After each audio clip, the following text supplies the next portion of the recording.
जी।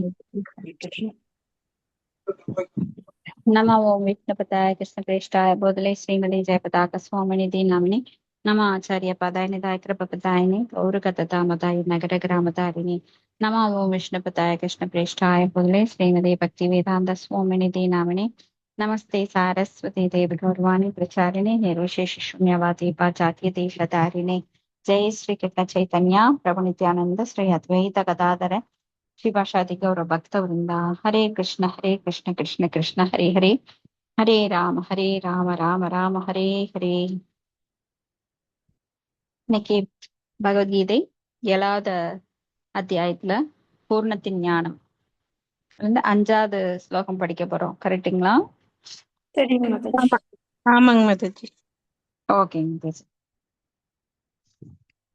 5வது ஸ்லோகம். அபரேயம் இதஸ்த்வன்யாம் பிரகிருதிமிம் வித்தி மே பராம் ஜீவபூதாம் மகாபாஹோ யயேதம் தாரியதே ஜகத். ஹரே கிருஷ்ணா. ஹரே கிருஷ்ணாங்க மாதாஜி. படிக்கிறேங்க மாதாஜி. பலம் பொருந்திய புயங்களை உடைய அர்ஜுனா, இதற்கு அப்பால் என்னுடைய உயர்ந்த சக்தி ஒன்று உள்ளது. இந்த தாழ்ந்த ஜட இயற்கையினை தனது சுயநலனிற்காக உபயோகிக்கக்கூடிய ஜீவாத்மாக்களை அஃது உள்ளடக்கியதாகும். பொருளுரை: ஜீவாத்மாக்கள் பரமபுருஷரின் உயர்ந்த இயற்கை சக்தியை சேர்ந்தவர்கள் என்பது இங்கே தெளிவாக கூறப்பட்டுள்ளது. நிலம், நீர், நெருப்பு, காற்று, ஆகாயம், மனம், புத்தி, அகங்காரம் என பல்வேறு ரூபங்களில் தோன்றக்கூடிய ஜடமானது கீழ்நிலை சக்தியாகும். நிலம் முதலான ஸ்தூலம், மனம் முதலான சூட்சமம் ஆகிய ஜட இயற்கையின் 2 படைப்புகளுமே தாழ்ந்த இயற்கையை சார்ந்தவை. இந்த தாழ்ந்த சக்தியினை பல்வேறு நோக்கங்களுக்காக உபயோகிக்கும் உயிர்வாளிகள் பரமபுருஷரின் உயர் சக்தியை சார்ந்தவர்கள். இந்த உயர் சக்தியால் தான் ஜட உலகம் முழுவதும் இயங்குகின்றது. உயர் சக்தியான ஜீவாத்மாவினால் இயக்கப்படாவிடில் செயல்படுவதற்கான சக்தி ஏதும் பிரபஞ்ச தோற்றத்திடம் இருக்காது. சக்திகள் எப்போதும் சக்திமானால் கட்டுப்படுத்தப்படுபவை. எனவே உயிர்வாளிகள் எப்போதும் பகவானால் கட்டுப்படுத்தப்படுகின்றன. அவர்களுக்கு சுதந்திரமான வாழ்வு கிடையாது. அறிவற்ற மனிதர்கள் எண்ணுவது போல உயிர்வாளிகளின் சக்தி ஒருபோதும் பகவானுடைய சக்திக்கு சமமானதல்ல. ஜீவாத்மாக்களுக்கும் இறைவனுக்கும் உள்ள வேறுபாடு ஸ்ரீமத் பாகவதத்தில் 10.87.30 பின்வருமாறு விளக்கப்படுகின்றது. மாதாஜி, ஸ்லோகம் மாதாஜி. ஹரே கிருஷ்ணா மாதாஜி. அபரிமிதா த்ருவாஸ்தனு பிரதோ யதி சர்வகதாஸ் தர்ஹி ந சாஷ்யதேதி நியமோ த்ருவத் நேதரதா அஜனி சயன்மயம் தத் அவிமுச்ய நிருந்த்ரு பவேத் சமம் அனுஜானதாம் யத் அமதம் மத துஷ்டதயா. ஹரே கிருஷ்ண. தேங்க்யூ மாதாஜி. ஹரே கிருஷ்ணா. நித்தியமான பரமனே, உடலை பெற்ற ஜீவன்கள் உம்மை போன்று எங்கும் நிறைந்து நித்தியமானவர்களாக இருந்தால் உமது கட்டுப்பாட்டின் கீழ் இருக்க மாட்டார்கள். ஆனால் அவர்கள் உங்களது நுண்ணிய சக்திகளாக இருக்கும் காரணத்தால் உமது உன்னத கட்டுப்பாட்டிற்கு உட்படுகின்றனர். எனவே உமது கட்டுப்பாட்டிற்கு சரணடைவதே ஜீவனின் உண்மையான முக்தியாகும். அந்த சரணாகதி அவர்களை மகிழ்விக்கும். அத்தகு ஸ்வரூப நிலையில் மட்டுமே அவர்கள் கட்டுப்படுத்தப்படுபவர்களாக இருக்க முடியும். எனவே இறைவனும் ஜீவனும் எல்லா விதங்களிலும் சமமானவர்கள் எனும் அத்வைத கொள்கையை பரப்பும் சிற்றறிவுடையோர் உண்மையில் தவறான களங்கமான கருத்துக்களால் வழிநடத்தப்பட்டுள்ளனர். பரமபுருஷரான கிருஷ்ணர் மட்டுமே கட்டுப்படுத்துபவர். மற்ற எல்லா ஜீவாத்மாக்களும் அவரால் கட்டுப்படுத்தப்படுபவர்கள். ஜீவாத்மாக்கள் அவரது உயர் சக்திகள். ஏனெனில் குணத்தின் அடிப்படையில் அவர்கள் இறைவனுடன் சமமாக உள்ளனர். ஆனால் சக்தியின் அளவை பொறுத்தவரை அவர்கள் என்றுமே இறைவனுக்கு சமமானவர்கள் அல்லர். உயர் சக்தியான ஜீவாத்மா தாழ்ந்த ஜட சக்திகளான ஸ்தூல சூட்சும சக்திகளை உபயோகிக்கும் போது தனது உண்மையான ஆன்மீக மனதையும் புத்தியையும் மறந்து விடுகிறது. ஜீவாத்மாவின் மீதான ஜடத்தின் ஆதிக்கமே இம்மறதிக்கு காரணம். ஆனால் மாயா சக்தியான ஜடத்தின் தாக்கத்திலிருந்து உயிர் வாழி விடுபடும் பொழுது அவன் முக்தி எனும் நிலையை அடைகிறான். ஜட மயக்கத்தின் ஆதிக்கத்தால் தான் ஒரு ஜட பொருள் என்றும் ஜட சொத்துக்கள் அனைத்தும் தனது என்றும் அகங்காரம் எண்ணுகின்றது. இறைவனுடன் எல்லா விதங்களிலும் ஒன்றாகி விடலாம் என்ற எண்ணம் உட்பட எல்லா பௌதிக கருத்திலிருந்தும் விடுபடும் போது அவனது உண்மை நிலை உணரப்படுகிறது. எனவே கிருஷ்ணரின் பற்பல சக்திகளில் ஒன்றே ஜீவாத்மா என்றும், அந்த ஜீவசக்தி பௌதீக களங்கங்களிலிருந்து தூய்மையடைந்தவுடன் பூரண கிருஷ்ண உணர்வினை, முக்தி நிலையை அடைகின்றது என்றும் கீதை உறுதி கூறுவதாக முடிவாக கூற முடியும். ஹரே கிருஷ்ணாங்க மாதாஜி. தேங்க்யூங்க மாதாஜி. ஹரே கிருஷ்ணா. தேங்க்யூ மாதாஜி. ஓகே, இங்க சில பிரபாதிக்கு ஜெய். இங்க வந்து அர்ஜுனாட்ட சொல்றாரு, அதாவது பூரணத்தின் ஞானத்தை பற்றி இப்ப சொல்லிட்டு இருக்காரு. பூரணம் அப்படின்னா பகவான் கிருஷ்ணர் ஒருவரே பூரணமானவர். பூர்ணம் மத பூர்ணம் மிதம் பூர்ணாத் பூர்ணம் முதச்சியதே பூர்ணஷ்ய பூர்ணமாதாய பூர்ணம் ஏவாவசிஷ்யதே அப்படின்னு. சோ இங்க வந்து உம் இதற்கு அப்பால் என்னுடைய உயர்ந்த சக்தி ஒன்று உள்ளது. எதற்கு அப்பால்? அதாவது தாழ்ந்த சக்திக்கு அப்பால். சோ இந்த தாழ்ந்த ஜட இயற்கையினை தனது சுயநலத்துக்காக உபயோகிக்கக்கூடிய ஜீவாத்மாக்களையும் அது உள்ளடக்கியது. சோ ஜீவாத்மாக்கள் அப்படின்னா ஏன் உயர்ந்த சக்தின்னு சொல்றாரு? யாராவது சொல்லுங்களேன் பார்க்கலாம்.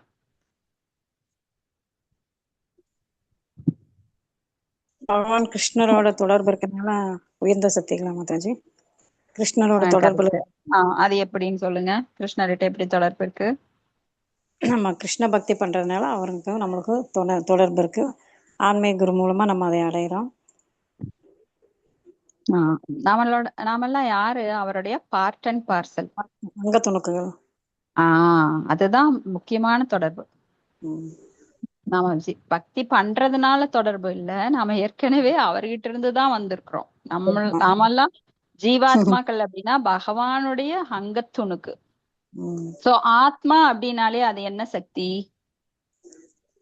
ஜடசக்தி தான் நாங்க ஆத்மா. தப்பு மாதாஜி. ஆத்மா அப்படின்னா அது உயர்ந்த சக்தி. உயர்ந்த சக்தி. ஆத்மா வந்து ஆத்மா அப்படின்னா ஆன்மீகம். நம்ம சொல்றோம் இல்லையா, ஆத்மானா ஆன்மீகம்னு சொல்றோம் இல்லையா, அது ஜட இயற்கை கிடையாது. அதை சுத்தி இருக்கிற இந்த உடம்புதான் ஜட இயற்கை சேர்ந்தது. அது எதால் ஆனது? இந்த உடம்பு பஞ்சபூதங்களால் ஆனது. மனம், புத்தி, அகங்காரம் இதெல்லாம் தாழ்ந்த சக்தி. இதை உபயோகப்படுத்தி உடல் எடுத்து அனுபவிக்கணும்னு ஆசையில இந்த கருவியா கொண்டு, இந்த உடலை கருவியா கொண்டு இந்த ஆத்மா அனுபவிக்கிறதா நினைக்குது. சோ ஆத்மாக்கு வந்து உண்மையிலே இன்பமும் கிடையாது, துன்பமும் கிடையாது. ஆனா மாயில சிக்கி இருக்கும் போது அந்த மாதிரி எண்ணங்கள் வருது. மாயா அப்படின்னா என்ன? இல்லாத ஒன்றே இருப்பதாக நினைப்பது. மா இல்லை. என்ன இல்லை? யா அது இல்லை. எது இல்லை? நான் உடம்பு அல்ல, ஆத்மா. அதுதான் உண்மை. ஆனா அது என்ன நினைக்குது? நான் உடம்புனே நினைக்குது. சோ உடம்புக்காக நாம படுற அத்தனை கஷ்டமும் வெறும் மாயை. மயக்கத்துல இருக்கிறப்போ நம்ம அப்படியெல்லாம் நினைச்சு நம்ம அதுக்காக படாத பாடுபட்டு இருக்கிறோம். சோ இங்க வந்து உயர்ந்த சக்தி அப்படின்னா எல்லா ஜீவாத்மாக்களும் உயர்ந்த சக்தி தான். ஏன்னா அது பகவானுடைய சக்தி. எப்படி நம்ம அதுக்கு என்ன எக்ஸாம்பிள் சொல்லுவோம்? குணத்தால் ஒன்று அப்படின்னு சொல்றதுக்கு இது என்ன எக்ஸாம்பிள் சொல்லுவோம்? நிறைய வாட்டி சொல்லியாச்சு. Very good Mataji. அதேதான். சோ குணத்தால் ஒன்று எப்படின்னா ஒரு சொட்டு கடல் நீரும் அதே சுவை, முழுசா கடல் எடுத்துட்டாலும் அதே சுவை. அது போல நாம் பகவானுடைய குணங்கள் அனைத்தும் நம்ம அளவுல நாம பெற்றிருக்கிறோம். அப்போ ஒரு பக்தர், தூய பக்தர் எடுத்துட்டீங்கன்னா கடவுளுக்கு இருக்கிற அத்தனை குணங்களும் தூய பக்தருக்கு இருக்கு. ஸ்ரீல பிரபுபாதர் எத்தனை பேரை மன்னிச்சு எத்தனை பேருக்கு கருணை கொடுத்தார். அவருக்கெல்லாம் தேவையா? நாமெல்லாம் ஏதாவது ஒண்ணு நல்லது செய்யறதுன்னா நான் ஏன் செய்யணும் இல்லைங்களா? கொஞ்சம் பக்தர் இல்லாதவங்க மத்தியம பக்தர்ன்னு நினைப்பாங்க. நான் ஏன் கஷ்டப்படணும் இவங்களுக்கு கொடுக்கறக்கு? அந்த கிரெடிட்டை இவங்களுக்கு கொடுக்கறக்கு நான் ஏன் கஷ்டப்படணும்? ஆனா சில பிறப்ப அது மாதிரி நினைக்கவே இல்லை. எல்லாரும் பகவான்கிட்ட போகணும். எத்தனை மோசமா அயோக்கியனா இருந்த அவரை துரத்தி வீட்டு விட்டு வெளியில சொல்றவனுக்கு கூட அவர் வந்து அடைக்கலம் கொடுத்தார். எத்தனை ஃபாரினர்ஸ், அவங்க எல்லாம் வந்து ஹிப்பிகள் அப்படிங்கிற ஒரு மோசமான சமுதாயத்துல மயக்க நிலையில இருந்தவங்க. அவங்கள தத்துவங்கள் தவறா புரிஞ்சுக்கிட்டு பெரிய தத்துவவாதிகள் நினைச்சுக்கிட்டு மோசமான நடவடிக்கையில ஈடுபட்டு இருந்தவங்களுக்கெல்லாம் கருணை கொடுத்தார். நம்மளா கொடுப்போமா? நல்லவங்களுக்கே கொடுக்க மாட்டோம். சோ இந்த மாதிரி மனம் நம்ம நிலம், நீர், நெருப்பு, ஆகாயம், மனம், புத்தி, அகங்காரம், பின்னா பிரகிருத அஷ்டதா, பூமி ராபோ அனலோ வாயிக கம்மனோ புத்தி ரேவச்ச அப்படின்னு. சோ இந்த மாதிரி ரூபங்கள்ல ஜடமானது தோன்றுகிறது. இதெல்லாம் கீழ்நிலை சக்தி. இப்ப மண்ணு, நிலம், நீர், நெருப்பு, ஆகாயம் இதெல்லாம் ஜடம் அப்படின்னு ஏன் சொல்றோம்? இதுக்கெல்லாம் உணர்வு கிடையாது. இந்த கல்லு மாதிரி நிக்கிறா பாரு அப்படிம்போம். சோ இந்த மனம், புத்தி, அகங்காரது சூட்சுமமாக இருக்கக்கூடிய ஜடம். இதெல்லாம் ஜடநிலையில் தோன்றுவது. அப்ப இந்த ஸ்தூலம், சூட்சுமம், மனம் உட்பட ஆகிய ஜட இயற்கை 2 படைப்புகளுமே தாழ்ந்தது. ஏன்னா ஒரு ஹைரார்கி நாம பார்க்கிறோம் இல்லைங்களா? எது தாழ்ந்தது? அதுல அதை விட உயர்ந்தது இது, அதை விட உயர்ந்தது இது நாம பார்த்திருக்கோம், பல தடவை பார்த்திருக்கோம். யாருக்காவது ஞாபகம் இருக்கா? இருக்குங்க மாதாஜி. ஹரே சொல்லுங்க கிருஷ்ணா. மாதாஜி. பௌதீக ஜட வஸ்துக்கள் மாதாஜி. ஜட வஸ்துக்களை விட ஜட புலன்கள் பெரியதுங்க மாதாஜி. ஜட புலன்களை விட மனம் உயர்ந்தது, மனதை விட புத்தி உயர்ந்தது, புத்தியை விட ஆத்மா உயர்ந்தது மாதாஜி. ஆத்மாவை கட்டுப்படுத்த அதுக்கு மேல பரமாத்மாவாங்க மாதாஜி. ஆமாங்க, சரி. ஆத்மாவை விட பரமாத்மா உயர்ந்தது. இப்படி ஹைரார்கி நம்ம பார்த்தோம். Very good Mataji. இப்படி தாழ்ந்த சக்தியிலிருந்து உயர்ந்த சக்திகள். சோ இந்த ஜட இயற்கை தாழ்ந்தது. அதை விட ஜடப்புலன்கள் உயர்ந்தது. அதை விட மனது உயர்ந்தது. மனதை விட புத்தி உயர்ந்தது. புத்தியை விட ஆத்மா உயர்ந்தது. ஆத்மாவை விட பரமாத்மா உயர்ந்தது. இப்படியாக நாம பாக்குறோம். இப்ப இந்த தாழ்ந்த சக்தியினை பல்வேறு நோக்கங்களுக்காக உபயோகிக்கும் உயிர்வாளிகள் பரமபுருஷரின் உயர் சக்தியை சேர்ந்தவர்கள். ஏன்னா நாமெல்லாம் ஆத்மாக்கள். நாம என்னத்தை யூஸ் பண்றோம்? இந்த உடலை, அந்த ஜடப்பொருட்களை பயன்படுத்தி ஒரு கருவியாக இந்த உடலை பயன்படுத்தி பௌதிகத்துல அனுபவிக்கணும்னு முயற்சி பண்றோம். இதையெல்லாம் பயன்படுத்தி அப்ப உயர் சக்தியான ஆத்மா இதுக்குள்ள குடியிருக்கு. அப்ப இந்த உயர் சக்தியால் தான் ஜட உலகம் முழுதும் இயங்குகிறது. ஏன்னா இந்த உயர் சக்திக்காகத்தான் இது படைக்கப்படுது, இந்த தாழ்ந்த சக்தி. ஏன்னா பகவானை விட்டு பிரிந்து நாம அனுபவிக்கணுங்கிறப்ப அதுக்கான திங்ஸ் வேணும் இல்லைங்களா? அதுதான் இந்த ஜட இயற்கை. ஒரு குழந்தைக்கு நான் அனுபவிக்கணும், சமைச்சு அம்மா மாதிரி நானும் சாப்பிடணும் அப்படிங்கிறப்போ அவங்க அம்மா என்ன விளையாட்டு பொம்மை வாங்கி தர்ற மாதிரி பகவான் நம்மளுக்கு இந்த ஜட உலக படைச்சு கொடுத்துட்டார். உயர் சக்தியான ஜீவாத்மாவினால் இயக்கப்படாவிடில் செயல்படுத்துவதற்கான சக்தி ஏதும் இந்த பிரபஞ்ச தோற்றத்திடம் இருக்காது.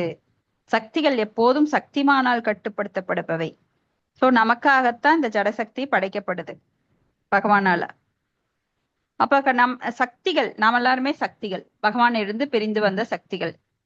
ஆனா நாம இயக்கப்படுவது யாரால? சக்திமானால. எப்படி சூரியனோட கதிர்கள் யாரால இயக்கப்படுது? கதிர்கள் சுதந்திரமானதா? சூரியன் எங்க போகுதோ அங்கதான் அந்த கதிர்கள் போகும். அப்ப அதை இயக்கப்படுறது சூரியனால. அது போல பகவானிலிருந்து பிரிந்து வந்தாலும் நம்ம முழுசா பிரிக்கப்படல. ஏன்னா பகவான் இல்லாம நாம கிடையாது. அவர் உள்ள இருந்து பரமாத்மாவாக நம்ம இயக்குகிறார். அப்ப நாம எல்லாம் கட்டுப்படுத்தப்பட்டவர்கள். யாரால? பகவானால. நாம சுதந்திரமா இருக்க முடியாது. ஆனா நம்ம நிறைய பேர் நினைக்கிறோம், இந்தியா சுதந்திரம் பெற்று விட்டது, அதனால நான் சுதந்திரமானவன். எல்லாருமே கட்டுப்படுத்தப்பட்டவர்கள். நம்மளுக்கு எந்த சுதந்திரம் கிடையாது. அதனாலதான் நம்மளுக்கு சட்ட திட்டங்கள் இருக்கு. இந்தியாக்குள்ள குடியிருக்கிறேன்னா நான் இந்திய கவர்மெண்ட் ரூல்ஸ் படிதான் நடக்கணும். தண்ணி வரி கட்டணும், வீட்டு வரி கட்டணும், அந்த வரி கட்டணும். இல்லைன்னா நான் இங்க குடியிருக்க முடியாது, நிலம் வாங்க முடியாது. சோ நான் கட்டுப்படுத்தப்படுகிறேன். அது போலத்தான் இயற்கையோட சட்டமும் என்னை கட்டுப்படுத்துகிறது. இயற்கையோட உபாதைகள் கூட நம்மளுக்கு கட்டுப்படுத்த முடியாது. எனவே உயிர்வாழிகள் எப்பொழுதும் பகவானால் கட்டுப்படுத்தப்படுகின்றன. அவர்களுக்கு சுதந்திரமான வாழ்வு கிடையாது. அறிவற்ற மனிதர்கள் எண்ணுவது போல உயிர்வாழிகளின் சக்தி ஒருபோதும் பகவானுடைய சக்திக்கு சமமானதல்ல. ஒரு மலையும் ஒரு சின்ன துரும்பு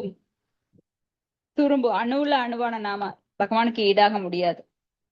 ஆனா நிறைய பேர் பகவானோட சக்திக்கு சமமானவர்களா நினைக்கிறாங்க. ஜீவாத்மாக்களுக்கும் இறைவனுக்கும் உள்ள வேறுபாடு இங்க சொல்லப்படுது. அப்போ ஏன்னா நாமெல்லாம் எங்கும் நிறைந்தவர்கள் கிடையாது. ஆனால் பகவான் சர்வகதா, எங்கும் நிறைந்தவர். அதனாலதான் நம்ம அவர் கட்டுப்பாட்டுல இருக்கிறோம். ஆனால் அவர்கள் உங்களது நுண்ணிய சக்திகளாக இருக்கும் காரணத்தால் உமது உன்னத கட்டுப்பாட்டுக்குள் இருக்கின்றனர். எனவே உமது கட்டுப்பாட்டிற்கு சரணடைவதே ஜீவன்களின் உண்மையான முக்தியாகும். அந்த சரணாகதி அவர்களை மகிழ்விக்கும். சோ இது வந்து சரணடைவது அப்படிங்கன்னா இந்த போலீஸ்காரங்கிட்ட திருடன் சரணடைகிற மாதிரி கிடையாது. சரணடைவதால் நம்மளுக்கு இன்பம் கிடைக்கும். அந்த சரணாகதிக்கு இந்த சரணாகதிக்கு வித்தியாசம் இருக்கு. திருடிட்டு நம்மள திருடர்கள் தான் உண்மையிலேயே. ஆனா போலீஸ்காரங்கிட்ட சரணடையும் போது அவனுக்கு தண்டனை கிடைக்கும், அப்புறம் விடுதலை கிடைக்கும். ஆனா இங்க வந்து ஒரு வித்தியாசம் என்னன்னா, நம்மளுக்கு தண்டனைய பகவான் அவ்வளவு கொடுக்க மாட்டார். இருக்கும், ஆனா அது வந்து நம்மளுக்கு பகவான் கிட்ட போகும்போது அந்த தண்டனையே இருந்தாலும் நம்மளுக்கு உரைக்காது. அந்த அளவுக்கு பகவான் வந்து அதை நம்ம கிட்ட இருந்து நீக்கிடுவார், நம்மை தூய்மையாக்கிடுவார். சோ ஏன்னா பகவானோட சரணடைஞ்சவங்க பகவானின் தாமரை பாதங்களில் உள்ள ருசியை அனுபவிக்க ஆரம்பிச்சோன்னா அவங்களுக்கு புறத்துல என்ன நடக்குதுன்னே தெரியாது. அகத்தில் மகிழும் போது புறத்தில் வந்து எல்லா சிந்தனைகளும் மறைந்து போகும். இப்ப ஒருத்தர் சந்தோஷமா இருக்கிறாங்கன்னு வைங்க, அவங்க வந்து அந்த நினைவுகள் இருக்கும்போது எதையோ நல்லா யோசனை பண்ணிட்டு இருக்காங்க. அவங்களுக்கு வெளியில என்ன நடக்குன்னே புரியாது. அவங்கள பத்தி யாராவது திட்டுனா கூட பாத்தீங்கன்னா அவங்க அதை கண்டுக்க மாட்டாங்க. ஏன்னா அவ்வளவு சந்தோஷமான மூட்ல இருப்பாங்க. சோ புறச்சிந்தனைகள் அவங்கள பாதிக்காது. அப்ப பக்தர்கள் அந்த மாதிரிதான். சரணாகதி அடைந்தவர்கள் வெளியில என்ன மாயா வந்து தாக்குனாலும் அதனால அவங்களுக்கு அவ்வளவு பாதிப்பு ஏற்படாது. அத்தகைய ஸ்வரூப நிலையில் மட்டுமே அவர்கள் கட்டுப்படுத்துபவர்களாக இருக்க முடியும். எனவே இறைவனும் ஜீவனும் எல்லா விதங்களிலும் சமமானவர்கள் எனும் அத்வைத கொள்கையை பரப்பும் சிற்றறிவுடையோர் உண்மையில் தவறான களங்கமான கருத்துக்களால் வழிநடத்தப்படுகின்றனர். சோ பகவானும் ஜீவனும் பரமாத்மாவும் ஆத்மாவும் பரமாத்மாவும் ஒண்ணு அப்படிங்கிறது தவறான கொள்கை. எப்பவுமே கண்டிப்பா ஆக முடியாது. ஏன்னா ஜீவராசிகள் பாத்தீங்கன்னா நம்ம ஞாபக மறதி உடையவங்க. நேத்து என்ன நடந்ததுன்னு கேட்டாலே தெரியாது, முந்தைய ஜென்மத்துல என்ன நடந்ததுன்னு கேட்டா தெரியாது. ஆனா பகவான் நம்ம கிட்ட உள்ள பரமாத்மாவா இருக்கார். அவருக்கு முந்தைய ஜென்மத்துல என்ன நடந்தது, பல கோடி ஜென்மங்களுக்கு முன்னாடி நான் எந்த உருவுல இருந்தேன், நான் எப்படி ஆன்மீக உலகத்துல இருந்து எந்த காலத்துல வீழ்ச்சி அடைந்தேன், எல்லாமே ஒரு கத்துப்படி. அதான் நம்ம வந்து சேத்ரக்ஞ 2 பேர் இருக்காங்க. சோ இந்த உடலினம் கருவிக்குள்ள சேத்ர களத்துக்குள்ள 2 பேர் இருக்காங்க. ஒண்ணு ஆத்மா, இன்னொன்னு பரமாத்மா. ஆத்மா தன் உடலை பற்றி ஓரளவு அறிந்தது, முழுசா அறியாது. நம்மளுக்கெல்லாம் உள்ள கேன்சர் கட்டி இருக்குதுன்னா நம்மளுக்கெல்லாம் தெரியாது ரொம்ப நாளைக்கு. நாளைக்கு என்ன நோய் வரப்போகுதுங்கிறது உள்ள அத்தனை செல்ஸுக்கும் நம்ம அதிபதி கிடையாது. ஆனா பகவான் உள்ள இருந்து எல்லாமே தெரிஞ்சிருப்பாரு. நான் போன பிறவியில் எப்படி இருந்த, பல கோடி பிறவிகளுக்கு முன்னாடி எப்படி இருந்த, என்ன உருவத்துல இருந்த, இப்ப உடம்புக்குள்ள என்ன நடக்குது, எனக்கு தலைவலிச்சா அந்த தலைவலி அவருக்கும் தெரியும். ஆனா எனக்கு தலைவலி தெரியும், ஆனா மத்ததெல்லாம் தெரியாது. பகவானை போல அனைத்தும் தெரியாது. சோ அப்ப எப்படி 2 பேர் சமமாக முடியும்? ஏன்னா பகவான் வந்து அணுவில் நம்மள அணுவுல அணு, பகவான் விபுல விபு, பெரியவற்றுள் பெரியவர், நாம சிறியவற்றுள் சிறியவர். அப்ப எப்பவுமே சமமானவர்கள் கிடையாது. நம்ம அறிவு ரொம்ப ரொம்ப மோசமான அறிவு, 4 குறைகள் இருக்கு. பகவானுக்கு அப்படியெல்லாம் கிடையாது. அவரது அறிவு, அழகு, செல்வம், புகழ், வீரம் எல்லாமே நிரந்தரமானது. நம்மளுக்கு இந்த ஜடத்துல வந்து நிரந்தரம் கிடையாது. ஆன்மீக ஆத்மான்னு எடுத்துக்கிட்டீங்கன்னா பரமாத்மா ரெண்டும் சச்சித் ஆனந்தமானது. ஆனால் அளவுல வேற, ஒரே தன்மை இருந்தாலும் அளவால் வேறு. இப்படி நமக்கும் பகவானுக்கும் ஏகப்பட்ட வித்தியாசங்கள் இருக்கு. அப்ப பரமபுருஷனான கிருஷ்ணர் மட்டுமே கட்டுப்படுத்துபவர், மற்ற எல்லா ஜீவாத்மாக்களும் அவரால் கட்டுப்படுத்தப்படுபவர்கள். ஜீவாத்மாக்கள் அவரது உயர் சக்தி, ஏன்னா குணத்தின் அடிப்படையில் அவர்கள் சமமாக உள்ளனர். ஆனால் சக்தியின் அளவை பொறுத்தவரை அவர்கள் என்றுமே இறைவனுக்கு சமமானவர்கள் அல்ல. அப்படி இருந்தா நாமளும் பகவான் மாதிரி கோவர்த்தன மலையை தூக்கலாமை சுண்டு வரல. பகவானுக்கு சமமா இருந்தா பல அசுரர்களை நாமும் அவரை போல கொன்று குவிக்கலாமே. சோ பகவானுக்கு சமமா இருந்தா எப்படி அவர் வந்து அர்ஜுனன் தேரோட்டி அர்ஜுனனை காப்பாற்றினார், அது மாதிரி நிறைய பேரை நாம காப்பாத்தலாமே. நம்ம கண்ணு முன்னாடி எத்தனை அநீதிகள் நடக்குது. சோ பகவான் கிருஷ்ணர் 16,108 மனைவிகளோட இருந்தார். ஒரு வீட்லயும் ஒவ்வொரு கிருஷ்ணரா இருந்தார். நம்மளால அப்படி விரிவங்கம் பண்ண முடியாதே. சோ அவர் எப்பவுமே நவ யவனம் 16 வயது இளம் பாலகராக இருந்தார். நம்மளுக்கெல்லாம் ஒவ்வொரு வருஷம் பாத்தீங்கன்னா உடல் மாறிட்டே இருக்குது. குழந்தையா இருந்தோம், அப்புறம் இளம் வயது வந்தோம், இப்ப வந்து வயதாக வயதாக தோல் எல்லாம் சுருங்கிட்டு வருது, கண்ணு பார்வை குறையுது, காது கேட்கறது குறையுது. ஆனா பகவானுக்கு அப்படி இல்லையே, எப்பொழுதும் அவர் அப்படியே இருக்கிறார். இப்ப உயர் சக்தியான ஜீவாத்மா தாழ்ந்த ஜட சக்திகளான ஸ்தூல சூட்சும சக்திகளை உபயோகிக்கும் போது தனது உண்மையான ஆன்மீக மனதையும் புத்தியும் மறந்து விடுகிறது. நம்மளோட உண்மையான சொரூப நிலை என்னன்னா, ஜீவேனு சொரூபகய கிருஷ்ணர நித்யதாச. ஆனா நம்ம எல்லாரும் இந்த உடல் அப்படிங்கிற ஞாபகத்தில் இருக்கும்போது, அதாவது இந்த தாழ்ந்த சக்தியை உபயோகப்படுத்தும் போது நம்மளுடைய அந்த உண்மையான ஆன்மீக மனதையும் புத்தியும் மறந்து விடுகிறோம்.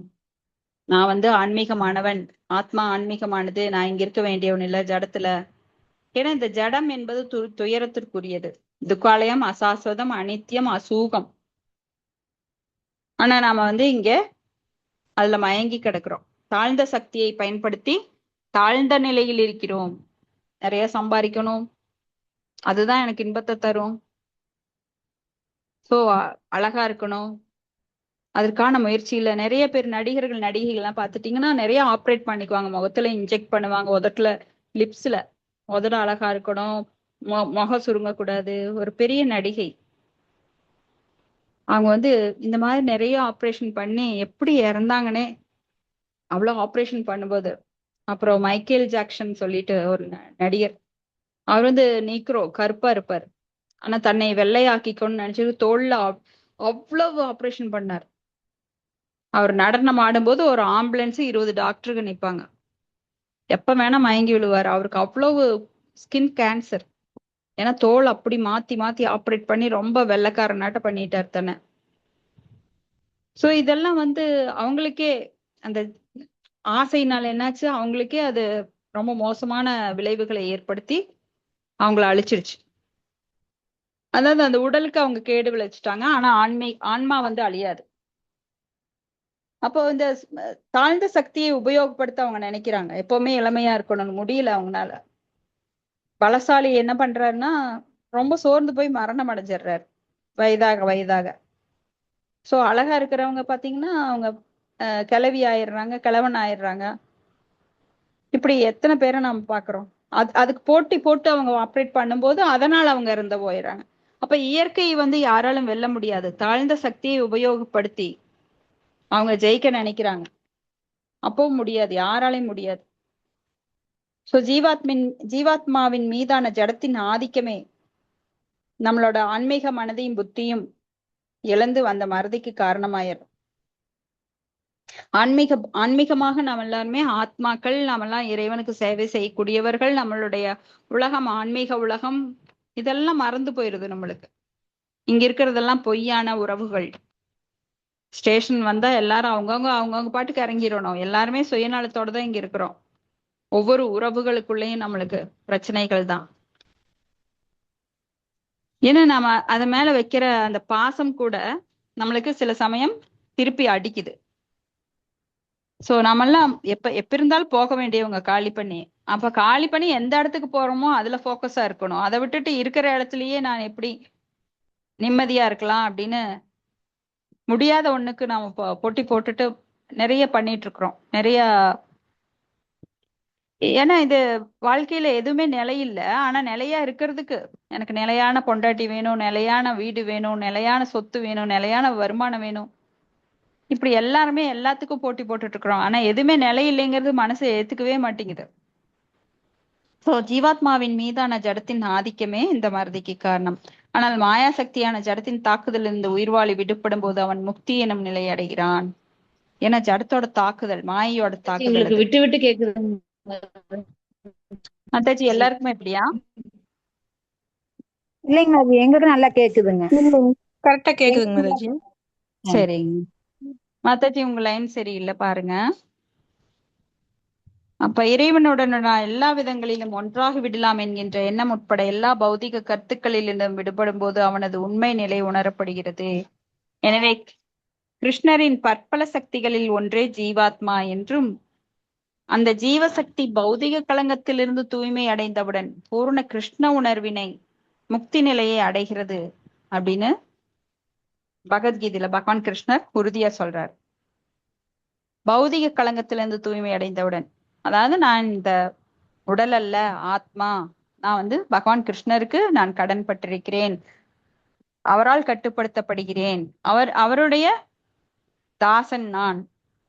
சோ அவருக்கு சேவை செய்வது, அவரை திருப்திப்படுத்துவதே என்னுடைய கடமை. இதை உணரும் போது நாம் விடுதலை அடைகிறோம். அதுல இருந்து அந்த அதாவது பௌதிக களங்கங்கள் என்ன பண்ணுது, நம்மள எப்படி களங்கப்படுத்துது? நான் இந்த உடல், இந்த உறவுகள் என்னுடையது, இந்த இடம் என்னுடையது, இந்த ஊர் என்னுடையது, இந்த மொழி என்னுடையது, இது இந்தியா என் தாய்நாடு, இப்படி எல்லாம் நாம ஆழ்ந்து சிந்தித்து கொண்டிருக்கும் போது, அப்போ நாம இதுக்கே சேவை செய்யறோம், நம்மளோட உறவுகளுக்கு சேவை செய்யறோம், அப்புறம் ஏமாந்து போறோம். அது வேற விஷயம். ஏன்னா இங்க எல்லாமே நம்ம பொய்யான களங்கத்துலதான் ஈடுபட்டிருக்கோம். ஆனா கிடைக்கிற ரிசல்ட் என்ன? பொய்யானதுதான் நம்மளுக்கு கிடைக்கும். சோ பொய்யான ஒன்றுக்கு சேவை செய்யும் போது பொய்யான ரிசல்ட் தான் கிடைக்கும். சோ கடமையை செய்யணும். கண்டிப்பா குடும்பம்னு ஒண்ணு இருந்தா கடமை செய்யணும், ஆனா பற்றின்றி செய்யணும். எப்படி தாமரை இலை தண்ணீரில் தண்ணீர் தாமரை இலையில ஒட்டாதோ அது போல. ஸ்லோகம் 6. ஏதத் யோனினி பூதானி சர்வாணி உபதாரயः அகம் கிருஷ்ணஸ்ய ஜகத் பிரபவ பிரலஷ்யதா. படிக்கிட்டாங்க மாதாஜி. படிங்க. படைக்கப்பட்டவை அனைத்தும் இந்த இரண்டு இயற்கையை சேர்ந்தவையே. இவ்வுலகில் ஜடமாகவும் ஆன்மீகமாகவும் இருப்பவை அனைத்திற்கும் ஆதியும் அந்தமும் நானே என்பதை நிச்சயமாக அறிவாயாக. பொருளுரை: எவையெல்லாம் இருக்கின்றதோ அவை அனைத்தும் ஜடம் மற்றும் ஆத்மாவின் உற்பத்தி பொருட்களே. ஆத்மாவே படைப்பின் ஆதாரம். ஜடம் ஆத்மாவிலிருந்து படைக்கப்பட்டதாகும். ஆத்மா ஜட வளர்ச்சியின் ஒரு குறிப்பிட்ட நிலையில் உண்டாக்கப்படுவது அல்ல, மாறாக ஜட உலகம் ஆன்மீக சக்தியின் அடிப்படையில் படைக்கப்பட்டுள்ளது. ஆத்மா இருப்பதால் தான் ஜட உடல் வளர்கின்றது. ஒரு குழந்தை பால்ய பருவத்திற்கும் பின்னர் இளமை பருவத்திற்கும் வளர்வதற்கு காரணம் உயர் சக்தியான ஆத்மா அதனுள் இருப்பதே.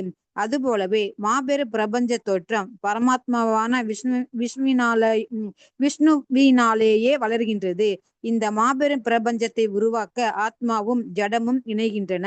இவ்விரண்டும் இறைவனின் சக்திகளாகும். மேலும் அவரே எல்லாவற்றிற்கும் மூல காரணமாவார். பகவானின் நுண்ணிய அம்சமான ஜீவன் வானுயர்ந்த கட்டிடம், பெரிய தொழிற்சாலை அல்லது பெரிய நகரத்திற்கு கூட காரணமாக அமையலாம். ஆனால் அவன் பெரிய பிரபஞ்சத்திற்கு காரணமாக இருக்க முடியாது. பெரிய பிரபஞ்சத்தின் காரணம் பெரிய ஆத்மாவான பரமாத்மாவே. பரமனான கிருஷ்ணரே பெரிய ஆத்மா, சிறிய ஆத்மா இரண்டிற்கும் காரணமாவார். எனவே அவரே எல்லா காரணங்களுக்கும் மூல காரணமாவார். இது கட உபனிஷத்திலும் 2.2.13 உறுதி செய்யப்படுகிறது. நித்யோ நித்யானாம் சேதானா சேதானானாம். ஹரே கிருஷ்ணா மாதாஜி. நன்றி மாதாஜி. ஹரே கிருஷ்ணா. நன்றி மாதாஜி. சோ படைக்கப்பட்ட அனைத்திற்கும் இந்த இரண்டு இயற்கையை சேர்ந்தவையே. படைக்கப்பட்ட அனைத்தும் இந்த இரண்டு இயற்கையை சார்ந்தவை. ஒண்ணு உயர்ந்த சக்தி, இன்னொன்னு தாழ்ந்த சக்தி. சோ இவ்வுலகில் ஜடமாகவும் ஆன்மீகமாகவும் இருப்பவை அனைத்திற்கும் ஆதியும் அந்தமும் நானே அப்படின்னு பகவான் சொல்றார். பிரபவ தோற்றத்தின் மூலம், பிரளய அழிவு எல்லாத்துக்கும் காரணம் நான் தான். சர்வாணி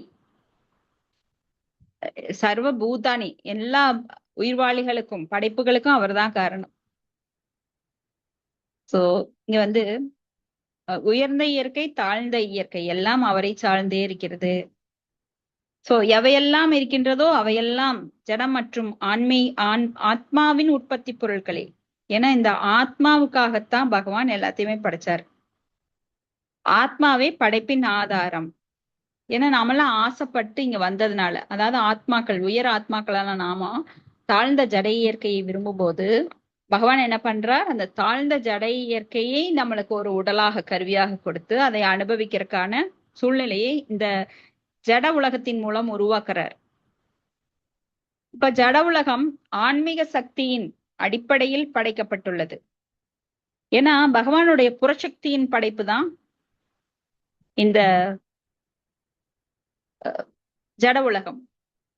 ஜட உலகம் பகவானுடைய புறசக்தி மூலமாக படைக்கப்படுகிறது. பகவான் வந்து இதுக்கு தன்னுடைய சொந்த சக்தி, அது சொரூப சக்திங்கிற அந்தரங்க சக்தியை பயன்படுத்தவில்லை. இது அவருடைய வெளிப்புற சக்தியினால் படைக்கப்பட்டதுதான் ஜட உலகம், அதாவது மாயா சக்தியின் மூலமாக. இப்ப ஆத்மா இருப்பதால் தான் இந்த ஜட உலகமே வளருது. அப்போ இந்த ஜட உலகத்தை படைக்க வேண்டிய காரணம் என்ன? அவரை பிரிந்து வர இந்த ஆத்மாக்களுக்காக இந்த ஜட உலகத்தை படைத்து கொடுத்தார். அப்ப ஆத்மா இருக்கிறதுனால தான் இந்த ஜட உடலும் வளருகிறது. இந்த உலகம் மட்டுமல்ல பகவான் ஏன் இந்த உலகை படைக்கிறார் அப்படின்னா இந்த ஆத்மாக்களுக்காக. அது போல இந்த ஜட உடல் அப்படின்னாலே அது இயங்குவது எதனால? ஆத்மானால. ஆத்மா அதாவது உயிர்னு சொல்றோம் நாம. இந்த உயிர் இருக்கிறதுனாலதான் தலை முதல் பாதம் வரைக்கும் உணர்வு நம்மளுக்கு இருக்கு. இப்போ கிள்ளினாலோ அடிச்சாலோ உங்களை போட்டு குத்துனாலோ வலிக்குது இல்லைங்களா? அப்ப எதனால? இந்த ஆத்மா இருக்கிறதுனால. இந்த ஆத்மா போன ஒரு பிணத்தை நீங்க போட்டு கிள்ளினாலோ அடிச்சாலோ வெட்டினாலோ குத்தினாலோ இல்ல நீங்க காரி துப்பினாலோ திட்டினாலோ எதுவுமே உரைக்காது அந்த உடலுக்கு. ஏன்னா ஆத்மா அங்க இல்ல, உயிர் போயிருச்சு, அது பிணம். சோ இந்த ஆத்மா இருக்கிறதுனால தான் ஜட உடல் வளர்கிறது. ஒரு குழந்தை பால்ய பருவத்திற்கும் பின்னர் இளமை பருவத்திற்கும் வளர்வதற்கு காரணம் உயர் சக்தியான ஆத்மா இருக்கிறதுனால தான். அது போல மாபெரும் பிரபஞ்ச தோற்றம் பரமாத்மாவான விஷ்ணுவினாலே வளர்கிறது. இது எங்க நாம படிச்சோம்? 3 விஷ்ணுக்கள் இல்லைங்களா? புருஷ அவதாரங்களான 3 விஷ்ணுக்கள். அதுல எந்த விஷ்ணு வந்து எல்லா ஜட உலகுக்குள்ளும் பரமாத்மாவாக நுழைகிறார்? விஷ்ணு காரண உதகசாயி விஷ்ணு தான் எல்லாத்துக்குள்ளேயும் நுழைகிறார். காரண உதகசாயி விஷ்ணு, சாரி, கர்ப்போதகசாயி விஷ்ணு. முதல்ல வந்து காரண உதகசாயி விஷ்ணு எல்லா படைப்பையும் படைக்கிறாரு. பரமாத்மாவா உள்ள நுழையிறது யாரு? கர்ப்போதகசாயி விஷ்ணு. சீரோதகசாயி விஷ்ணு ஒவ்வொரு ஜீவாத்மாக்குள்ளேயும் நுழைகிறார். வித்தியாசம் புரியுதுங்களா? புரியுதுங்க மாதாஜி. மகேஷ் மாதாஜி. ஹரே கிருஷ்ணா மாதாஜி. புரியுது மாதாஜி. நீங்க பிரபஞ்சங்கள் கேட்டது நாங்க வந்து உயிர்கள் நினைச்சிட்டோம் மாதாஜி. ஹரே கிருஷ்ணா. பிரபஞ்சத்துக்குள்ள நுழையிறது கர்ப்போதகசாயி விஷ்ணு பரமாத்மாவாக. சரிங்க மாதாஜி. அதனாலதான் இந்த பிரபஞ்சங்கள் எல்லாம் இயங்க ஆரம்பிக்குது. சரிங்க மாதாஜி. அப்புறம் அந்த கர்ப்போதகசாயி விஷ்ணுவோட நாபி கமலத்துல இருந்துதான் பிரம்மா வர்றாரு. அப்புறம் கடைசியில சீரோதகசாயி விஷ்ணு தான் எல்லா ஜீவாத்மாக்களும் அணுவிலையும் அணுவாக இருக்கிற, இல்ல யானையிலையும் திமிங்கலத்திலையும் மிகப்பெரிய ஜீவன்கள் எல்லாருடைய இதயத்திலும் அவர் வந்து பரமாத்மாவா இருக்கிறதுனாலதான் எல்லாருமே நம்மளால நடமாட முடியுது, யோசிக்க முடியுது. சோ பகவானின் நுண்ணிய அம்சமான ஜீவன் எங்க விட்டோம்? சோ இந்த மாபெரும் பிரபஞ்சத்தை உருவாக்க ஆத்மாவும் ஜடமும் இணைகின்றன. இவ்விரண்டும் இறைவனின் சக்திகளாகும். மேலும் அவரே எல்லாவற்றிற்கும் மூல காரணமாவார். பகவானின் நுண்ணிய அம்சமான ஜீவன் வானொழிந்த கட்டிடம், பெரிய தொழிற்சாலை அல்லது பெரிய நகரத்திற்கு கூட காரணமாக அமையலாம். ஆனால் அவன் பெரிய பிரபஞ்சத்திற்கு காரணமாக இருக்க முடியாது. இப்ப அப்படியே சொல்லிக்கிட்டாலும் கூட ஒருத்தன், நான் வந்து இந்த பெரிய தொழிற்சாலைக்கு நான் தான் அதிபதி, இந்த பெரிய கட்டடத்துக்கு நான் தான் அதிபதினு சொல்லிக்கலாமே தவிர இந்த உலகத்தின் படைப்புக்கே நான் தான் காரணம் அப்படின்னு சொல்லிக்க முடியாது. ஈஸ்வர பரம கிருஷ்ண சச்சித்தானந்த விக்கிரக அநாதிராதிர் கோவிந்த சர்வ காரணம் யாருன்னா பகவான் கிருஷ்ணர் தான். அவ பெரிய பிரபஞ்சத்திற்கு காரணம் பெரிய ஆத்மாவான பரமாத்மாவே. பரமனான கிருஷ்ணரே பெரிய ஆத்மா சிறிய ஆத்மா ரெண்டிற்கும் காரணமாவார். எனவே அவரே எல்லா காரணங்களுக்கும் காரணம். நித்யோ நித்யானாம் சேதனானாம் ஏகோ பகுனாம் யோ விததாதி காமான். நித்தியமான ஆத்மாக்கள் நாம் எல்லாருமே, பல ஆத்மாக்கள் இருக்கு, எண்ணிலடங்கா ஆத்மாக்கள் இருக்கு. அந்த ஆத்மாக்களுக்கு எல்லாவற்றையும் பாதுகாப்பவர். சோ இங்க மட்டும் இல்ல, ஆன்மீக உலகிலும் இது வந்து திரிபாத விபூதி, சாரி, ஏகபாத விபூதி. 4ல் 1 பங்குதான் இந்த பௌதிக உலகம். ஆனா திரிபாத விபூதி அப்படின்னு சொல்லிட்டு 3 பங்கு ஆன்மீக உலகம் இருக்கு. எவ்வளவு பெருசா இருக்கும் பாருங்க. இங்கேயே கோடானு கோடி பிரபஞ்சங்கள் இருக்கு. அப்ப ஆன்மீக உலகம் எவ்வளவு பெருசா இருக்கும். அங்க வீழாத ஆத்மாக்கள் இருக்கிறாங்க. நாமள ஷர, அதாவது வீழ்ந்த ஆத்மாக்கள், அஷர அப்படின்ற வீழாத ஆத்மாக்கள் ஆன்மீக உலகம் ஃபுல்லா இருக்கிறாங்க. சோ அது கற்பனைக்கு எட்டாது. நம்ம இங்கேயே மக்கள் தொகை கணக்கெடுப்புனா அக்யூரேட்டா எடுக்க முடியாது. அதுலயும் இங்க இருக்கிற ஜீவராசிகள், நாய், பன்னி, பூனை, கழுதை, பறவைகள், நீர்வாழ் உயிரினங்கள், புழு, பூச்சிகள், தாவர இனங்கள், இது எல்லாத்தையும் சேர்த்து எத்தனை உயிர்வாளிகள் அப்படிங்கறது கற்பனையில கூட பார்க்க முடியாது. இதெல்லாம் பகவானுடைய தேஜஸ்ல இருந்து வந்தது. மமை வம்ச ஜீவலோகேன, சிறு சிறு அணுக்கள். இது கற்பனைக்கு எட்டாதது. அவ்வளவு பெரிய சக்தி பகவானுடையது, அவருடைய படைப்பும்.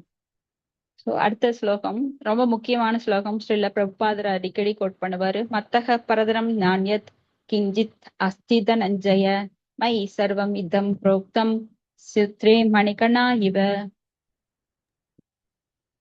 ஹரே கிருஷ்ண மாதாஜி. படை செல்வத்தை வெல்வோனே, என்னை விட உயர்ந்த உண்மை ஏதும் இல்லை.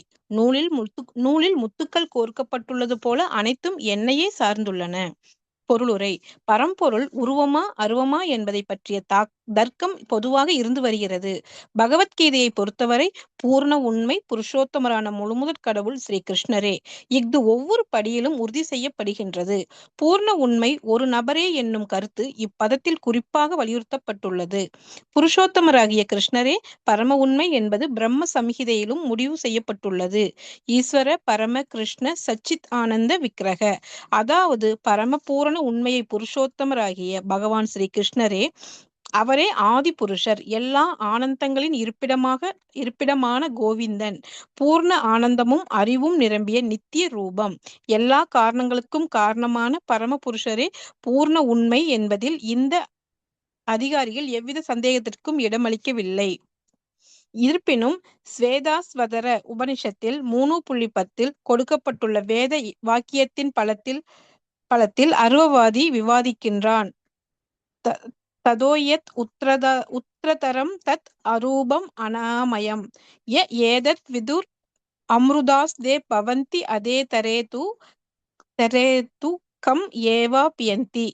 ஜட உலகில் பிரபஞ்சத்தின் முதல் உயிர்வாளியான பிரம்மாவே தேவர்கள், மனிதர்கள் மற்றும் மிருகங்களுக்கு மத்தியில் பரமனாக கருதப்படுகிறார். ஆனால் பிரம்மாவிற்கு அப்பால் ஜட உருவம் இல்லாத அனைத்து ஜட களங்கத்திற்கும் அப்பாற்பட்ட உன்னதமானவர் உள்ளார். அவரை பற்றி அறிந்தவர்களும் உன்னதமானவர்களாகின்றனர். ஆனால் அவரை அறியாதவர்களோ ஜட உலகின் துன்பங்களை அனுபவிக்கின்றனர். அரூபம் என்னும் சொல்லிற்கு அருவவாதிகள் மிகுந்த முக்கியத்துவம் கொடுக்கின்றனர். ஆனால் அந்த அரூபம் உருவமற்றதல்ல. இது மேலே மேற்கோள் காட்டப்பட்ட பிரம்ம சம்ஹிதையில் விளக்கப்பட்டுள்ளது போல ஆனந்தமும் அறிவும் நிரம்பிய திவ்யமான நித்திய ரூபத்தை குறிப்பிடுகின்றது. ஸ்வேதாஸ்வதர உபனிஷத்தின் மற்ற பதங்கள் 3.8-9 இதனை பின்வருமாறு உறுதி செய்கின்றன. ஹரே கிருஷ்ண மாதாஜி. ஸ்லோகங் மாதாஜி. வேதாஹம் ஏதம் புருஷம் மகாந்தம் ஆதித்யவர்ணம் தமச பரஸ்தாத் தம் ஏவ விதித்வாதி மிருத்யும் ஏதி நான்யபந்தா வித்யதே அயம் நாய யஸ்மாத் பரம் நாபரம் அஸ்தி கிஞ்சித் யஸ்மான் நானே யோ நோ ஜ்யாயோ அஸ்தி கிஞ்சித் விருஷ இவ ஸ்தப்தோ விதிஷ்டத் ஏகஸ் தேனேதம் பூர்ணம் புருஷேன சர்வம். ஹரே கிருஷ்ணா. தேங்க்யூ மாதாஜி. ஹரே ஜட கருத்துக்களின் இருளுக்கெல்லாம் அப்பாற்பட்ட திவ்யமான பரமபுருஷ பகவானை நான் அறிவேன். அவரை அறிபவன் மட்டுமே பிறப்பு இறப்பு எனும் பந்தத்தினை கடக்க முடியும். அந்த பரமபுருஷரை பற்றிய இந்த ஞானத்தை விட முக்திக்கு வேறு வழியில்லை. அந்த பரமபுருஷரை விட உயர்ந்த உண்மை ஏதும் இல்லை. ஏனெனில் அவரே மிக உயர்ந்தவர். அவர் மிக சிறியதை விட சிறியவர், மிக பெரியதை விட பெரியவர். அமைதியான மரத்தினை போன்று நிலை பெற்றுள்ள அவர் திவ்ய வானிற்கு ஒளியூட்டுகிறார். மரம் தனது வேர்களை பரப்புவதைப் போல அவர் தனது எண்ணற்ற சக்திகளை பரப்புகிறார். இந்த பதங்களிலிருந்து ஜடம் ஆன்மீகம் எனும் 2 சக்திகளை கொண்டு எங்கும் நிறைந்துள்ள பரமபுருஷ பகவானே பரமபூர்ண உண்பதை என்பதை முடிவு செய்யலாம். ஹரே கிருஷ்ணங் மாதாஜி. தேங்க்யூ மாதாஜி. தேங்க்யூ மாதாஜி. சோ அர்ஜுனன் கிட்ட சொல்றாரு, செல்வத்தை வெல்வோனே. ஏன்னா அர்ஜுனன் வந்து எல்லா செல்வங்களுக்கும் அதிபதியா இருக்காரு. சோ அவர்கிட்ட அறிவுங்கிற செல்வம், சோ லக்ஷ்மிகரமான அனைத்து மங்கள செல்வங்களும், காசு பணம் பொருள் எல்லாமே அவர்கிட்ட இருக்கு. பொறுமை அடக்கம் இதெல்லாமே செல்வம் தான். ஒருத்தர் செல்வம் அப்படின்னா வெறும் பணத்தை வச்சு மதிப்பிட முடியாது. அவங்ககிட்ட இருக்கிற நற்குணங்கள் எல்லாமே செல்வம் தான். அந்த மாதிரி எல்லா குணங்களையும் வென்றவர் அவர். என்னை விட உயர்ந்த உண்மை ஏதும் கிடையாது அவர்கிட்ட சொல்றாரு. ஏன்னா நம்மளை பத்தி யாராவது சொல்லணும் அப்படின்னா மத்தவங்க சொல்லலாம். ஆனா நம்மளை விட உயர்ந்தவங்க நம்மளை பத்தி சொல்லலாம். நீ பாருங்க, அவங்க ரொம்ப நல்லவங்க, நல்ல செயலெல்லாம் செஞ்சுட்டு இருக்காங்க அப்படின்னு. ஆனா பகவானை பத்தி சொல்லணும்னா அவருக்கு மேல யாருமே இல்லை. சோ அவரே சொல்ல வேண்டி இருக்கின்றது. கட்டாயம் கட்டாயம் அந்த இடத்துல. ஏன்னா அவரோட மதிப்பெல்லாம் தெரியாம நிறைய பேர் இங்க இருக்கிறோம் இல்லையா. அதனால அவரை பற்றி சொல்ல வேண்டிய நிலைமையில இப்ப அர்ஜுன் கிட்ட சொல்றாரு, என்னை விட உயர்ந்த உண்மை ஏதுமில்லை. இப்பெல்லாம் நான் சொல்லிட்டேன்னு வந்துங்க. இப்ப நான் உங்ககிட்ட நான் என்னை பத்தி சொன்னேன்னு வை, என்னை விட உயர்ந்த உண்மை ஏதுமில்லை, நான் அப்படியே இது சரியான கிறுக்கியாட்டு இருக்கு, மண்டக்கணை புடிச்சு தெரியுது, இது பத்தி இதே சொல்லிக்குது, கிரீடம் எடுத்து இதே தலையில வச்சுக்குது அப்படின்னு. ஆனா பகவானை பற்றி சொல்றதுக்கு அவருக்கும் மேல உயர்ந்தவர்கள் யாரும் கிடையாது. அனாதிராதிர் கோவிந்த. அதனால அவரை பற்றி அவரே சொல்ல வேண்டிய நிலைமைக்கு இங்க நாமெல்லாம் தள்ளிட்டோம். நூலில் முத்துக்கள் கோர்க்கப்பட்டுள்ளது போல அனைத்தும் என்னையே சார்ந்துள்ளது. இப்ப நாம ஒரு முத்து மாலை பாக்குறோம் அப்படின்னா அந்த முத்துக்கள் தான் அழகா இருக்கும். எங்க வாங்கின இந்த முத்துக்கள் எல்லாம் அழகா இருக்கு இந்த நெக்லஸ், ஆனா உள்ள இருக்கிற நூல் அழகா இருக்குன்னு நாம சொல்லியிருக்கிறோமா? அதை தாங்கி இருப்பது என்ன? அந்த நூல். அது போல இந்த ஜடம் மற்றும் ஆன்மீக உலகங்கள் எல்லாம் இயங்குது. சந்திரன் இருக்கு, சூரியன் வெப்பத்தை தருது, அதனால செடிகள் எல்லாம் வளருது, வெளிச்சத்தை தருது, அதனால பூமியில எல்லாம் சந்தோஷமா இருக்கிறோம். இந்த வெப்ப சக்தியை பயன்படுத்தி மின்சாரம் பயன்படுத்துறாங்க, என்னென்னவோ செய்யறாங்க சூரியனோட எனர்ஜி பயன்படுத்தி. அதே போல சந்திரன் அந்த குளிர்ச்சியை தருது, தாவரங்களுக்கு அந்த சுவையை தருகின்றது. சோ இப்படி எல்லாமாகவும் எல்லா பொருள்லயும் அவர் இருக்காரு. ஏன்னா அவருடைய சக்திகள் தான் எங்கும் நீக்கமர நிறைந்திருக்கிறது. ஆனா நம்மளுக்கு என்ன தெரியுது? பகவானோட சக்தியை பாக்குறோமா இல்ல பொருளை பாக்குறோமா? ஏன்னா நம்மளுக்கு இருக்கிற லொல்ல கண்ணுல வெறும் பொருட்களை மட்டும்தான் பார்க்க முடியுமோ தவிர அதுல இருக்கிற சக்திய, அது யாரால உண்டாக்கப்பட்டது, இதுக்கெல்லாம் காரணத்துக்கு காரணம் யார் அப்படின்னு நம்மளுக்கு தெரியாது. நாம என்ன பார்ப்போம்? ஒரு டிவின்னு பார்ப்போம். அந்த டிவியை செஞ்சவர் யார்? சோ அவர் என்ன படிச்சிருக்கார்? அவருக்கு எப்படி அந்த அறிவு வந்தது? மத்தக ஸ்மிருதி ஞானம் அபோகணம்ச்ச, அந்த அறிவு அவர் தான் கொடுத்தாரு. அப்ப அந்த டிவியோட மூலக்கூறுகள் என்ன? அதுக்கு இவ்வளோ பாட்டு வேணுமா, இவ்வளோ பொருட்கள் வேணுமா, எதை சேர்த்தா எது கிடைக்குது? இதெல்லாம் வந்து அந்த பொருள் எங்கிருந்து முதல்ல ஆரம்பிச்சது? பகவானோட 24 மூலக்கூறுகள் இருந்து வந்ததுதான். சோ இதெல்லாம் அசெம்பிள் பண்ணி இதை ஒரு பொருளா உருவாக்கி நம்மளுக்கு கொடுத்துருக்குறாங்க. இப்படி எல்லாருமே பார்க்க மாட்டாங்க.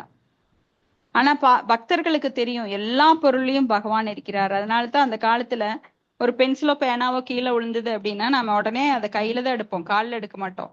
இன்னைக்கும் இந்தியால இந்த பாரம்பரியம் இருக்கு. ஏன்னா இந்தியர்கள் வந்து ஆன்மீகத்தை அடிப்படையா கொண்டவங்க.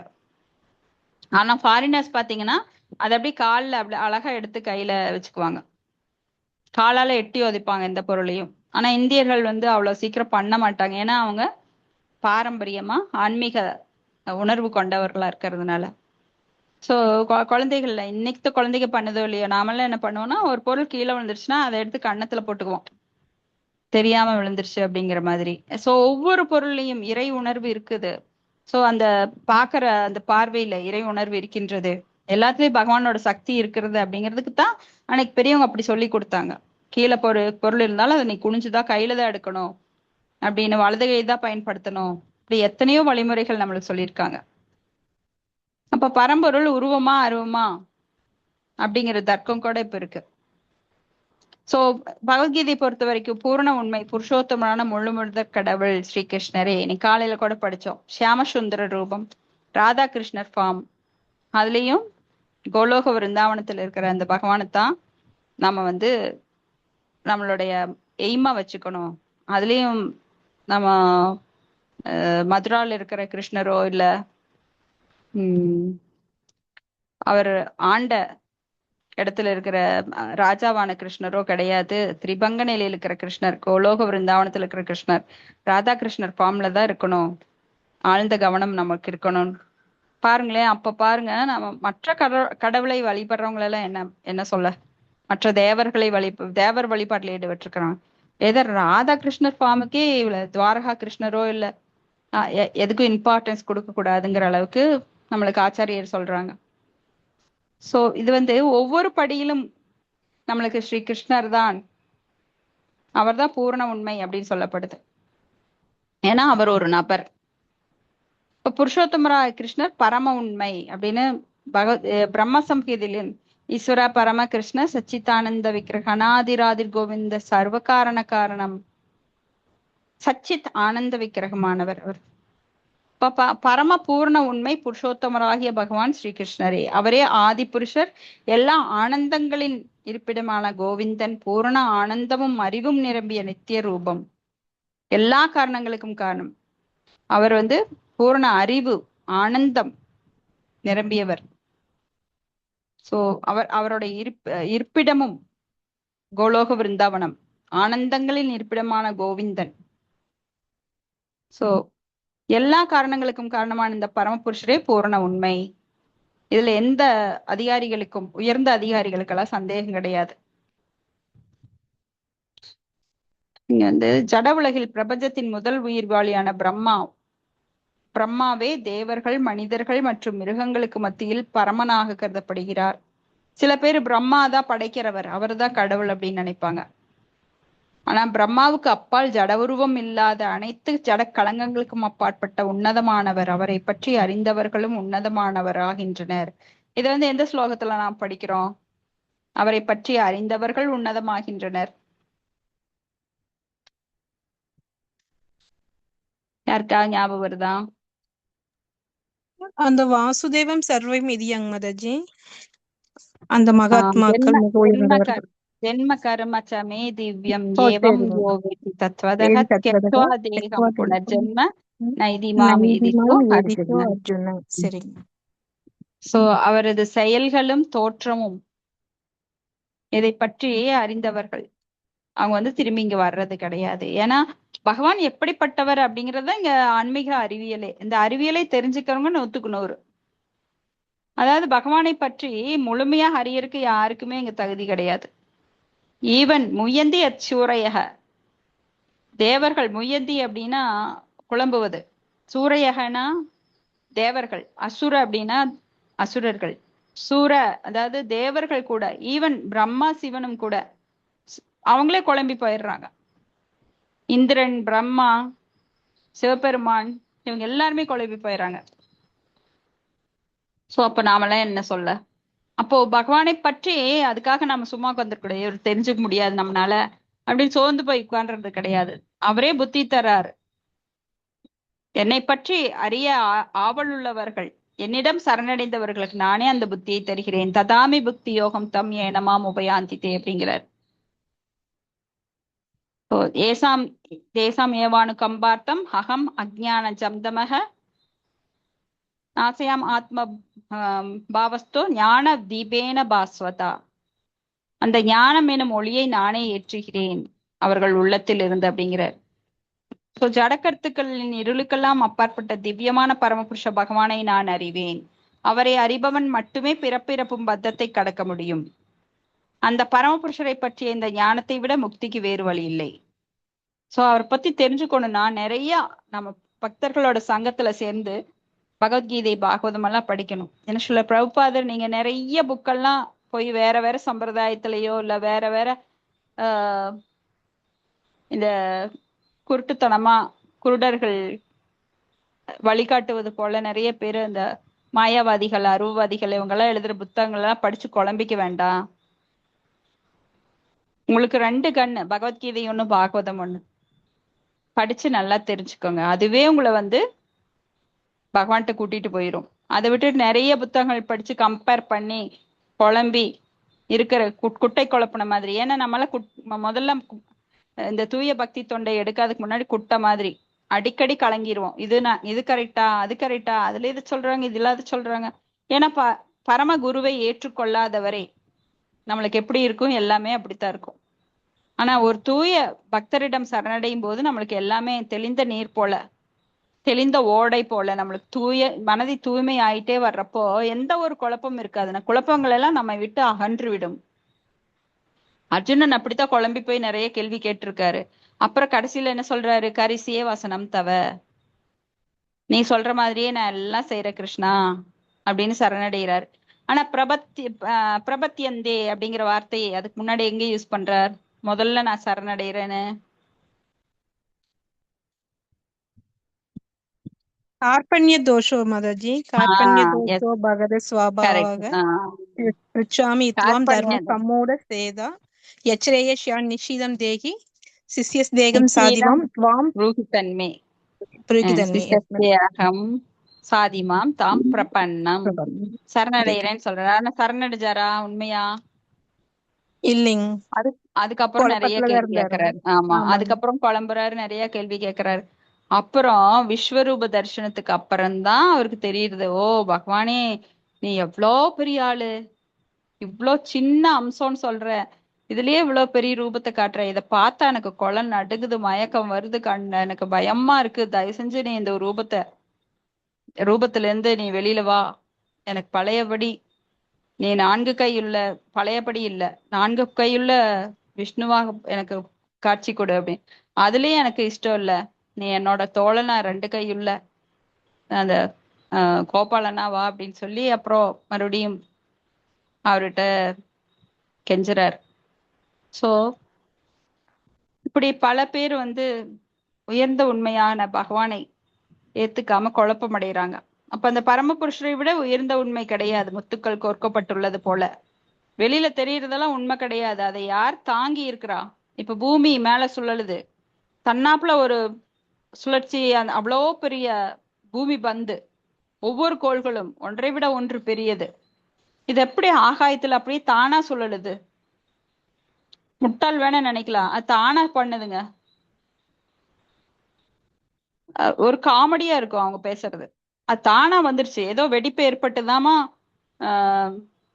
டார்வின் தியரின்னு ஒரு சயின்டிஸ்ட் சொல்லுவார், ஏதோ வெடிப்பு ஏற்பட்டது, எல்லாம் தானா உண்டாயிருச்சு, இந்த உயிர்கள் தானா உண்டாகுது அப்படின்னு. உயிர்கள் தானா உண்டானா பரவாயில்ல, அது ஏன் துன்பப்படுது? ஒவ்வொரு உயிர்வாளியும் ஒவ்வொரு உடல் எடுத்து ஒவ்வொரு விதமா துன்பப்படுது, ஒவ்வொரு விதமா இன்பம் அடையுது, அதுக்கெல்லாம் அவங்களுக்கு பதிலே கிடைக்காது. சரி, அப்படி வெடிச்சு உண்டானாக்க எல்லாரும் சமமா பிறந்திருக்கலாமே, அழகா எல்லாருமே பணக்காரங்களா?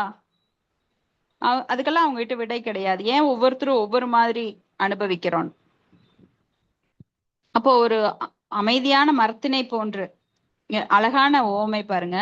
அவரை விட உயர்ந்த உண்மை ஏதுமில்லை, அவரே மிகச் சிறந்தவர், அவர் மிகச்சிறியதை விட சிறியவர், மிக பெரியதை விட பெரியவர், அணுவாவும் இருப்பாரு, அதே சமயம் அவர் மிகப்பெரியதாகவும் இருப்பார். அமைதியான மரத்தினை போன்று நிலை பெற்றுள்ளவர் திவ்ய வானிற் கொளியூட்டுகிறார். மரம் தனது வேர்களை பரப்புவது போல் அவர் தனது எண்ணற்ற சக்திகளை பரப்புகிறார். சோ அவர் எங்கும் நிறைந்திருக்கிறார், சர்வகதா. சோ இந்த பதத்துல இந்த ஜடம் ஆன்மீகம் எனும் 2 சக்திகளை கொண்டு எங்கும் நிறைந்துள்ள பரமபுருஷ பகவானே பரமபூர்ண உண்மை என்பதை முடிவு செய்யலாம். சோ எல்லா காரணங்களுக்கும் காரணமர், எங்கும் நீக்கமர நிறைந்தவர் அப்படின்னு எத்தனையோ நம்ம வார்த்தைகளை அவரை பத்தி சொல்லிட்டே இருக்கலாம். அதுக்கு 1000 நாக்குள்ள ஆதிசேஷனாலே அவரது புகழை பாட முடியல. அப்ப நாமெல்லாம் ஏமாத்திரம்? ஒரு பக்தர் கேட்கிறார், எனக்கு 1000 காதுகள்